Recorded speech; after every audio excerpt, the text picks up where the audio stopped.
Hello, everybody. My name is Jonathan Ray, and this is Mysteries of the Past. And I'm here with, Aiden Harris. and today we're going to be talking about the Stanley Hotel.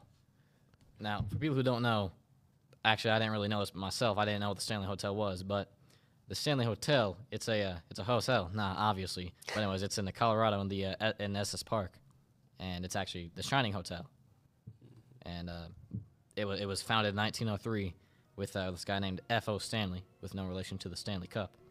And he was diagnosed with tuberculosis and was actually underweight when he arrived to, Colorado. But he went over there in like northern Colorado, and he was like, you know what this place needs? We need a nice hotel in the middle of the mountains.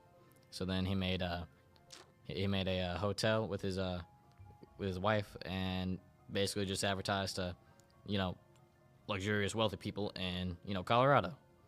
And yeah.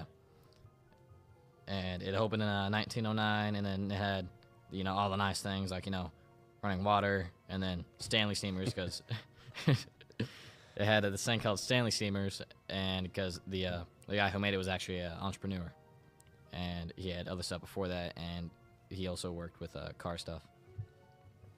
Yeah, he made the first steam vehicle. Yeah. I believe it was a steam vehicle, right? Yeah, that sounds right. Yeah,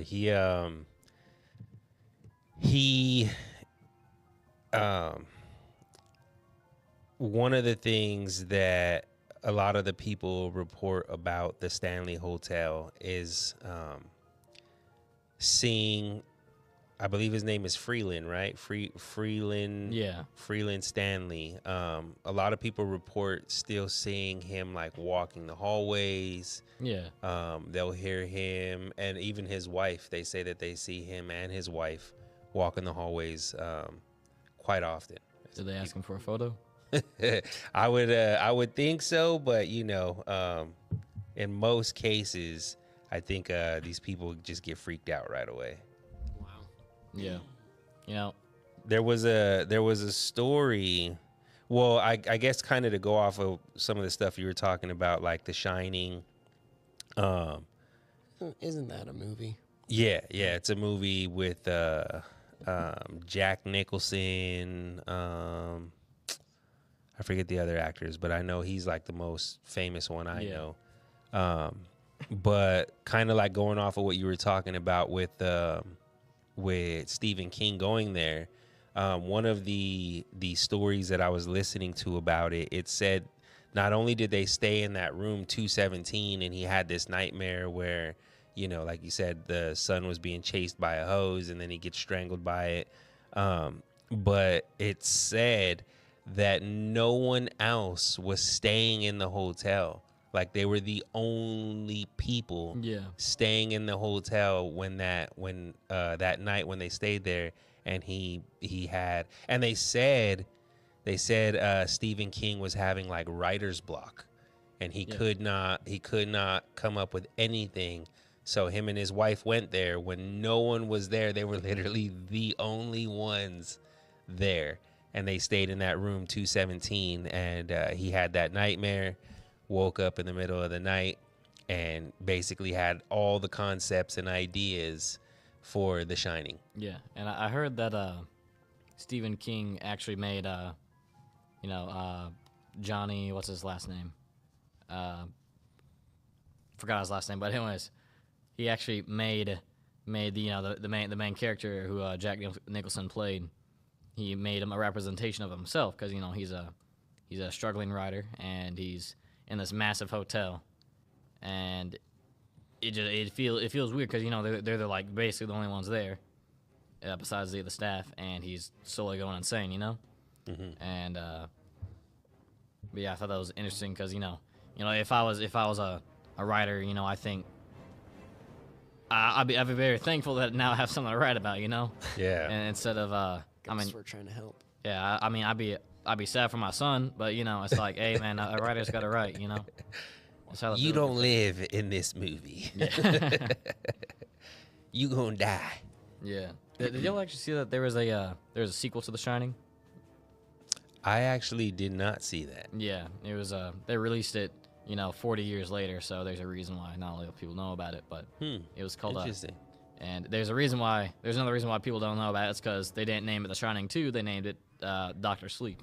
And the plot is it's young Danny after the Shining Hotel after he escapes, and he's all grown up now, and the shine is more explained in this one, and it's explained that kids all across the world have this thing called the shine, and these monsters that you see in the Shining hotel in the movie are just these things that try to steal your shine, and it's not really exactly explain what shine is. It's like it just seems to be a form of telekinesis. What's it called? Telepathy. There we go. Not telekinesis. Okay. Anyways, you can talk to other people without using your mouth. You can use using your brain, and the people with this so-called shine can talk to other people with this shine. And I forgot if there's anything else, but Maybe they'll explain it in a third movie. yeah, 40 years later. Called a different name. Yeah, I'll ask my grandson if he can see it for me. Anyways, and but yeah, it was very good show. It was kind of horrifying because there's a bunch of dead things in there. But yeah. Oh yeah. By the way, also in the movie, there's this group of people, and of course they're trying to take the shine, like I said previously. But it's just this group of people who look like humans, and they basically just murder people with shine to take that shine so they can live forever, basically. And it's explained that they've been killing people with the shining for like basically ever since ever, and that's how they've been staying alive for so many years. And if they don't get enough shine, then eventually they're gonna die down. And the older they get, the more shine they the more shine they need, and it takes them shine that they consumed again would take it wouldn't take them as far as it did when they were younger, so it's like it kind of be like compared to like metabolizing food, that's probably not entirely accurate, but anyways. How do they know which ones have the shine or whatever? I forgot what it was, but it was, I think it had something that like just what could they also use the little shine thing that they stole from the oh yeah, I think it was something like that. They could have like, I don't know, they either have like an object or just something in their mind. I think it's in their mind. They just have like an automatic GPS on where just shine. the general location of where shining people are, and what, the brighter the area, the more the shine? Yeah, something like that. And because like for instance, there was actually I also think it was explained that the kids with the shine also had kind of like a lot more luck than normal people, and not very lucky if they get killed by the other guys. Yeah, because I kind of said it was only telepathy, but it was actually, I think it was also explained that they can kind of communicate with other people to shine, dead or alive, and they can find out what's going to happen later. Because in the original Shining movie in 1989, and when Danny was going crazy, screaming like right around him and stuff, then like 2 seconds after, then Jack or John, whatever his name was, comes in, all crazy, trying to kill, his family, because that's what because in the movie it actually that's what happened before them, and he's now all possessed by this ghost or whatever. But yeah, it's a pretty good series. But nice. Yeah, I'll wait for the next one in the next 50 to 60 years. Did you hear Did you hear or read anything about the story of Lucy? No, I did not. What's that? So Lucy, she was a 13 or 14-year-old girl. She was a squatter that was found hiding under the concert hall in the basement. It says that when they found her, she was asked to leave the hotel, and that night, the temperatures had dropped but below zero. So long story short, they ended up finding this girl. in the woods, frozen to death. Yeah. And the story is, I watched a video where it was kind of like some paranormal activity people. They were at the Stanley Hotel and they were doing, it was like this lady, she was sitting in front of a door and she was like, "Hey, Lucy, if you're there, you know, can you show us something?" And this and that. And nothing's really happening. And then the guy that's there, he says, "Hey, Lucy, are you cold?" And then the door just shuts. Like no one's, like you can see the lady sitting there. You can see her hands. Nobody touches the door, nothing. Yeah. And so the guy says, "Are you cold?" And then that's when the door automatically just shuts. And it's not like it just slams shut, but it's like a like one of those shuts. Like an eerie, slow motion shut. Yeah. And then so a lot of people have reported seeing like some younger girl, like workers have reported hearing like the voice of a young girl in the basement of the concert hall. And a lot of people say that not only does Lucy move doors, but like if there's candy left around the hotel, like basically she goes around and she'll like knock it onto the floor, or like if you're holding candy in your hand, she'll knock it out of your hand. And you know, people have reported you know, lots of cases of this happening. So that was an interesting one. And it was also kind of heartbreaking too, you know. She was only like 13, 14 years old. Lucy. Yeah. Ah. And the fact that they found her squatting in the basement and just were like, "You got to get out of here." Like, dude, Where am I gonna go? like you guys have a whole hotel room, a whole hotel right here with countless rooms, and you guys throw this little 13-year-old girl out in freezing temperatures. Nonetheless, it's like, come on, man, it's heartbreaking. You know, when you were telling me that, I thought we were talking about like a full-grown woman, you know? Yeah. It's like 13, 14. It's like, huh? Yeah, it's pretty tough, man. And, but like, you know, they're like hotel workers telling them to get out, right? So like, I'd assume that the workers would know the place more than, you know, an average person, or just at least know that they're in the, you know, the mountains of Colorado. Mm-hmm. But like, I don't really think it takes a genius to realize. Let's see. It's cold. It's cold. Yeah, right. And let's see. This 13-year-old could definitely fend for herself out there, and definitely probably has a car, and that's why she's squatting in the basement. You know, it's like definitely warm. Yeah, you know, if it was like some like, you know, squatter with like, he was like on like you know, substances and stuff, then like, yeah, get out of here, man. You can go, you know, do your thing out there. You know, I don't care, but like, you know, it's a kid, man. You know, right? It's like, man. Anyways, but yeah, well, another thing I've always on a different note, I've always thought it's very interesting how these ghosts have similar powers to how gravity works. You know? Yeah.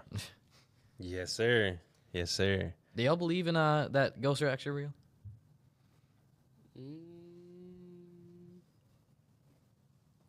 Not sure. I think it's more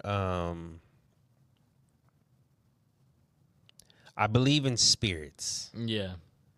You know, as far as exactly how to explain them, I don't know, man. I don't know what the spirits are, to be honest. But I do think that they play games with us. I think that the spirits that are out there, like whatever the energy is, because that's what I think spirits are. I think they're just invisible forms of energy. Yeah. But whatever they are, I think that they try to get amusement, you know, because they're like invisible, so they can't be seen, like to us anyway.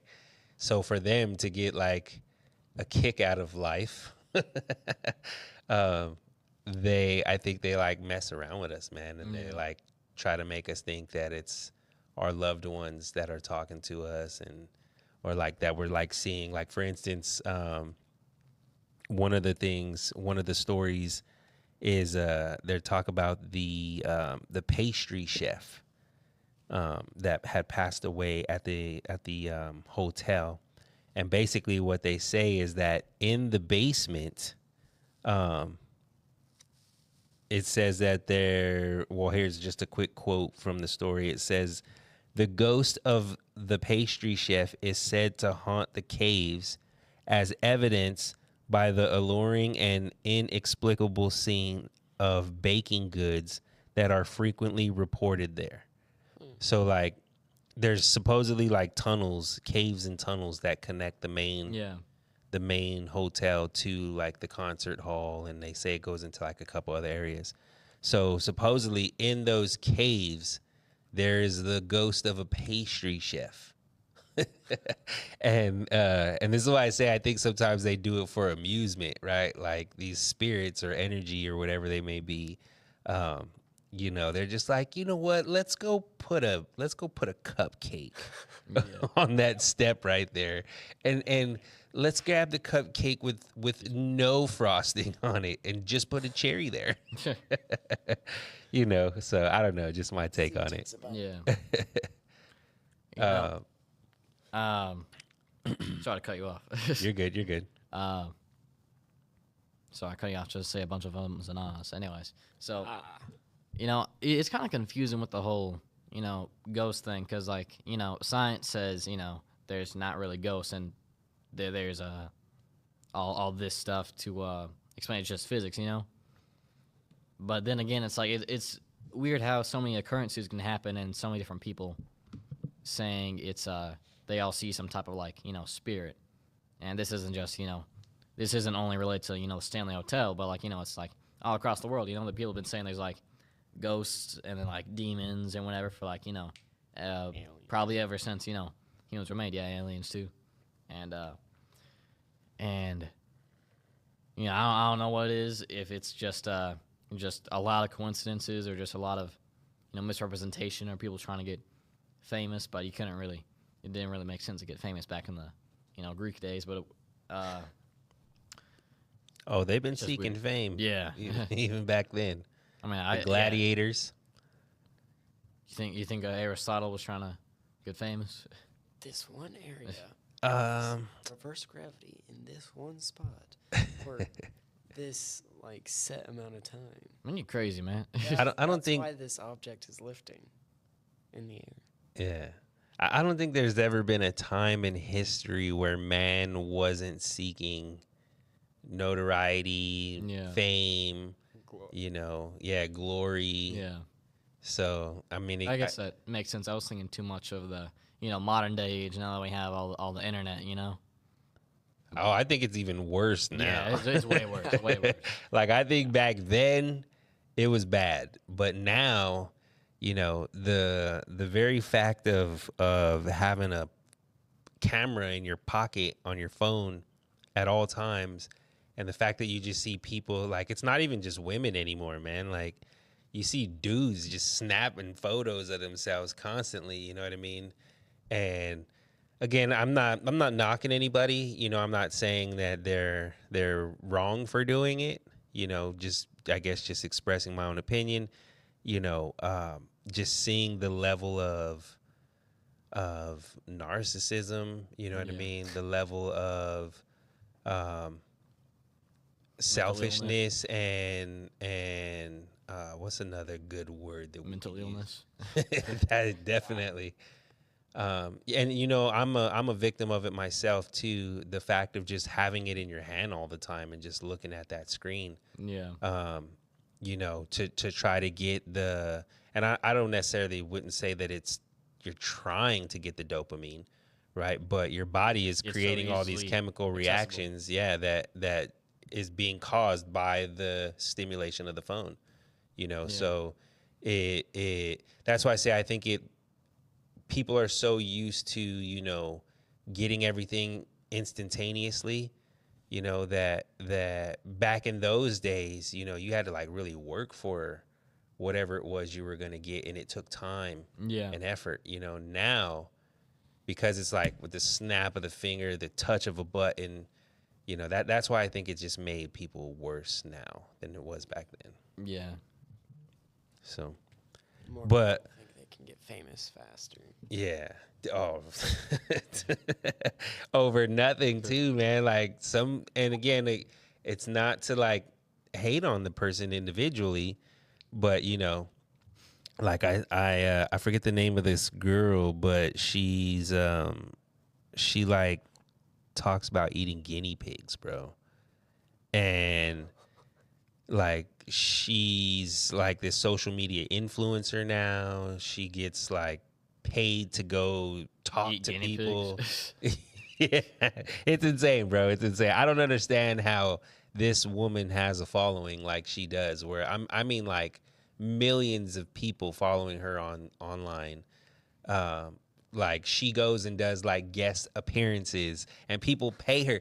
And this lady, she gets paid like $30,000, nothing less, to do an appearance somewhere. And I was like, all she does is talk on a camera and eat guinea pigs. Like, What? it's she crazy. Eat guinea pigs at the guest appearances or whatever.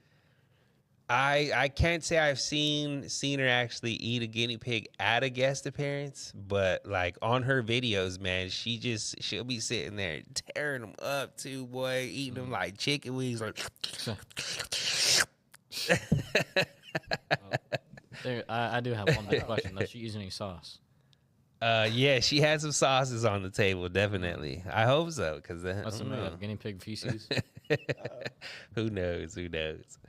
But getting back to the Stanley Hotel, there was a video I watched where it was talking about in the stairwell, like that leads you up all the floors. They say that the stairwell is like a portal, and that like a lot of the spirits, they come through that portal, and that's why a lot of the sightings of these so-called ghosts or spirits are seen on the steps. And like there's this photo where this guy, he's standing on the 4th floor at the very top, and he like there's the first set of steps that goes down, then there's the window on the wall, there's some seats there up against the wall, and there's a bunch of people sitting down, and then there's also some people standing there because it's a pretty wide walkway. And you see, so coming down, there's no one there. There's a bunch of people sitting here. There's the guy at the top of the steps pointing the camera down, taking the photo of everybody. And coming up the steps, you see a ghost of a little girl, right? Could be Lucy. Not exactly sure who it is, but you can literally see like a not transparent. What's the word I'm looking for? Translucent. Like a translucent figure standing there. And you can tell it looks like a young girl, right? And then there's another photo, like, and it's, if you guys can see, obviously people listening can't see, but I can show you guys here. In this photo here, there's another image. It's not this particular one, but there's an image where this is at the very bottom of the staircase when you come into the front door. Yeah. And like the check-in desk is just slightly off to the side here. And there's another image where there's a lady, a guy came in, he snapped a photo of the staircase because he liked the way that it looked and everything, the architecture of it and all. So he snaps the photo, and right here on the top step, you'll see a woman standing there with a kid, right? And so what they're saying is, I don't know if you can see, like on the walls here, there's a bunch of mirrors on both sides. Yeah. And then when you go up every single floor, that's how they have it. There's mirrors on both sides of the staircase.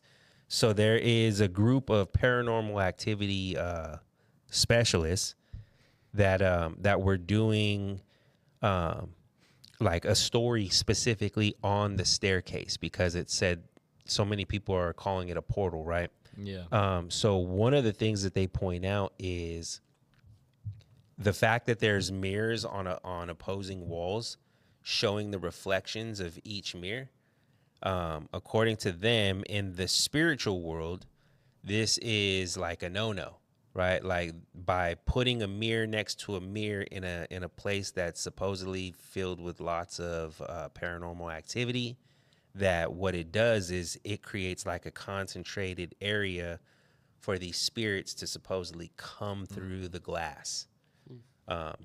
So that was just something that I was reading on, and I even watched a little video on it where they were talking about that, and I thought that was kind of interesting. Especially because the fact is that a lot of the guests say that a lot of the sightings that they see are on the steps. Wow. Yeah. A lot of people must have died on those stairs then. Did you guys read anything about the fourth floor? I heard something about it, but I don't remember what it was. I just remember there's like something about room 4, something 8. Yeah, so in room 401, according to some, they say that is the creepiest room in the hotel, and it's thought to be haunted by an unfriendly male ghost. It says women have claimed that they were inappropriately touched by an unknown presence while standing in the room's closet.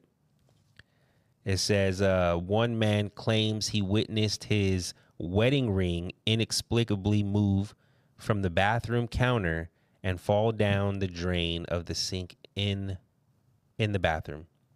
Room 407, it says multiple guests have reported the old experience of being tucked into bed by some invisible force. Which room is that? What was that? 407. This is 407? Yeah, this is room 407. Well, if I ever go there, I'll need to go there. Maybe I won't have to tuck myself in bed. Come here, little Jonathan. Let's keep you nice and cozy. Yeah. Can you make me breakfast too? Right? I like my eggs scrambled. Sure. It says others have felt someone sit on the foot of the bed only to find nothing but an indentation of the covers when they switched on the lights.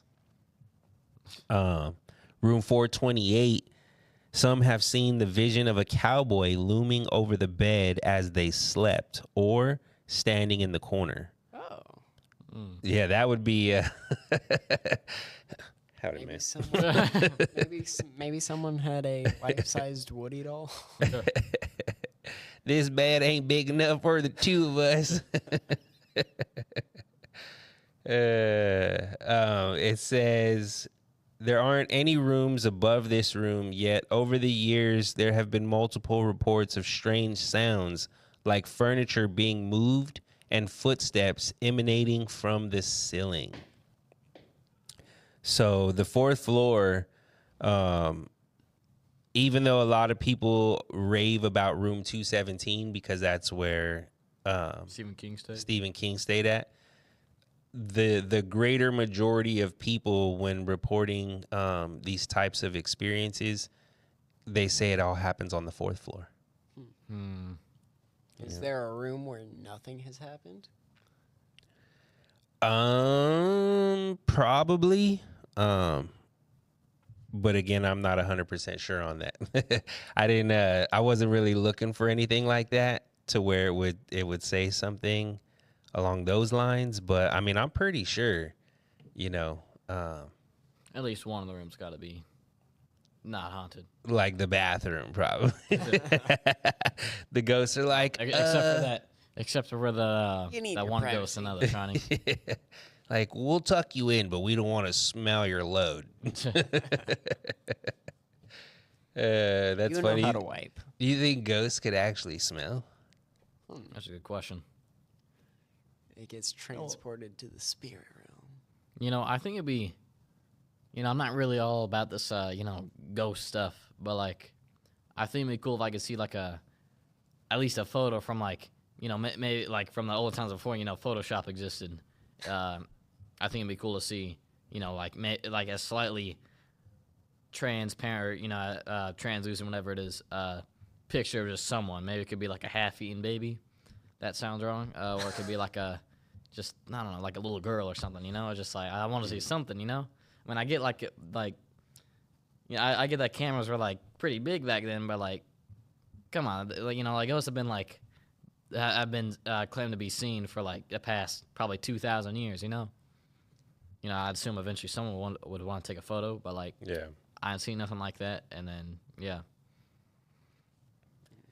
You know, there's a lot of crazy things that have happened in history. And This was definitely one of them. yeah, right. To really know the things that cause these experiences, you know, it really just makes me curious, but it makes me very Nervous. I guess nervous would be a good word. I don't want to say sad. I can't find the right word that I'm trying to use to explain what I'm talking about, but like just to go back and be there, right? And experience whatever took place in these rooms or in this area, right? Like, you know, maybe these spirits were there. Maybe it was built on an old grave site, you know, who knows how the spirits got there, but whatever caused them to be there, you know, to go back in history, you know, with the history of our country and figure out why these spirits are there. You know what I mean? It's kind of nerve-wracking just thinking about it. But one of the cool things though about the Stanley Hotel is the amount of publicity that it has gotten. Yeah. Right. A lot of people know about this hotel. It's a very famous one. It's been featured on shows like Ghost Hunters, Ghost Adventures. You know, so I just think it's pretty cool that, you know, a building with that much history in it, you know, one that it's still up till this day. Yeah. Right. You know, that thing is over 100 years old now, you know. So I think that's pretty cool. Yeah. You know, I think it's, you know, as I said, it's pretty cool how this, like, you know, structure being pretty old, about probably like, you know, over 100 years old is definitely, you know, pretty cool. And then, you know, it also makes you wonder about what life was like for other structures who like didn't make it, you know? Yeah. Because like, you know, I've always thought about stuff like you know, like Rome, you know how like torn down like Rome is, and especially for hinge times. Actually, that's a good talking point for maybe next episode. But anyways, it's just very interesting to think about what life was like in the average day, and not just, you know, in the big history events of when, you know, Julius Caesar died. You know. Yeah. Definitely. Yeah, but y'all got anything else?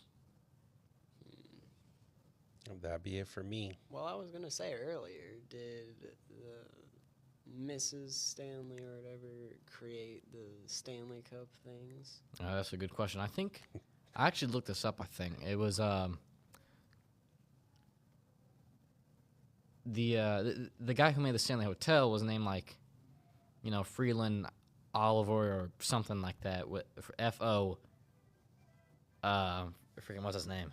F.O. Stanley, but then the other dude was named like A.R. Stanley. I'm like, what? Anyways, it was but yeah. So not the same person, but yeah.